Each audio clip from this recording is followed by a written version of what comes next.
Combat airplanes have been part of our history since World War I, with stories of heroic battles and even more heroic flyers.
The great global wars are history, and the aircraft that help us win them are now still, their guns silent. I'm Bud Russo. And I'm Cheryl Falstead, and we'll be your guides as we tour the War Eagles Air Museum in Santa Teresa, less than an hour south of Las Cruces. El Pasoans John and Betty McGuire not only flew airplanes, but they collected and preserved them. It was their passion, and in 1989, they decided to share their collection with the public, founding the War Eagles Air Museum. The museum is housed in a 64,000 square foot hangar at the Doña Ana County Airport. More than 30 restored historic airplanes are on display, 22 of which are kept in flying condition. Along with the airplanes is a collection of vintage automobiles that span the same time period as the aircraft. If you love airplanes, you'll have to see this collection for yourselves. But for now, let's take a tour. First impressions are always important. When you enter the hangar, you'll notice the bright colors and polished finishes on the airplanes, the smell of motor oil, and the hint of aviation fuel. But there's something else in the background. Listen, World War II was also the age of swing, of Glenn Miller and Benny Goodman. Their music playing in the museum is certain to put you in the mood. It fills the space and softens the memories of harsh past conflicts. For example, we're standing in front of a Fieseler Storch. This high-wing plane is famous for its role in rescuing Benito Mussolini from certain capture by the Allies. The plane needed only 250 feet to fly off a mountaintop near Monte Cassino with the Italian dictator. And here is a de Havilland Tiger Moth, a two-seater biplane from the 1930s. It was used as a trainer both during World War II and for years afterwards by air forces of many countries. This is the Hawker Fury, a fighter developed by the British. It was designed to fly from aircraft carriers battling the Japanese in the Pacific, but the war ended before it could be deployed.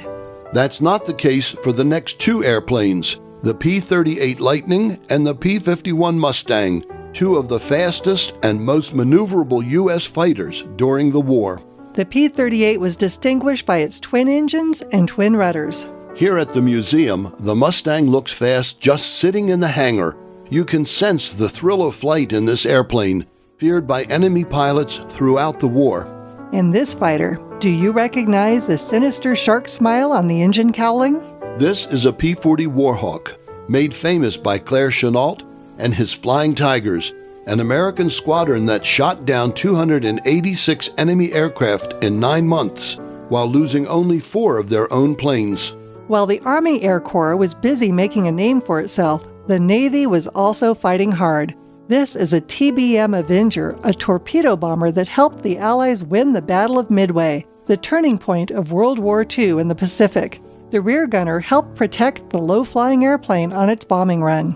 Late in World War II, the jet engine made its debut, and this F-86 Saberjet, one of America's first jet fighters, ruled the skies over Korea, winning dogfights with Russian MiG-15s flown by the Chinese during the Korean War.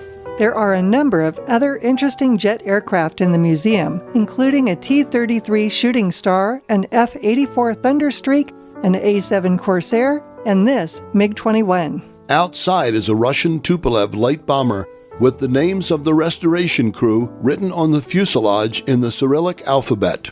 The largest planes in this collection are the DC-3 Transport and an A-26 Invader bomber. The DC-3 is famous not only for flying the hump over the Himalayas between India and China.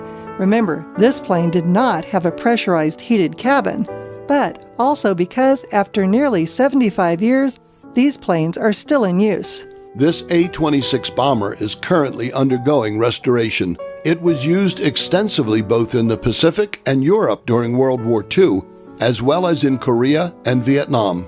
Near the entrance to the hangar, we find a yellow stripe painted on the floor. The stripe represents the length of Orville Wright's first successful flight at Kitty Hawk, North Carolina, on December 17, 1903. On that flight, Wright flew 120 feet in 12 seconds. Interestingly, the wingspan of a Boeing 757 jetliner, one many of us use for transcontinental flights these days, is just 2 inches short of 125 feet. Think how far we've come in the first century of flight. Interspersed among the airplanes are smaller exhibits. There's a Link Trainer, one of the first flight simulators used to train pilots, and the forerunner of the sophisticated computer-controlled simulators used today. There's a display of survival gear carried by pilots forced to ditch their planes in water or land wheels up on ground. There's also a salute to women in aviation. While the men were fighting in combat, women served in many essential jobs, like ferrying aircraft from the factories to frontline airfields and flying passengers and cargo in non-combat areas. The War Eagles Air Museum is at 8012 Airport Road in Santa Teresa. Take Interstate 10 south from Las Cruces. At exit 6 in Texas, go west on Highway 178, Artcraft Road. This becomes the Pete Domenici Memorial Highway, number 136, when you re-enter New Mexico. At the traffic light, turn right onto Airport Road and look for the airport entrance. The War Eagles Air Museum is open Tuesday through Sunday from 10 a.m. until 4 p.m. Admission is $5 for adults and $4 for seniors. Children under 12 are free. For more information, call 575-589-2000 or go to wareaglesairmuseum.com. Historical photos in this podcast are courtesy of the United States National Archives, the Navy, and the Air Force. This podcast is sponsored by the Las Cruces Convention and Visitors Bureau and produced by Explore New Mexico.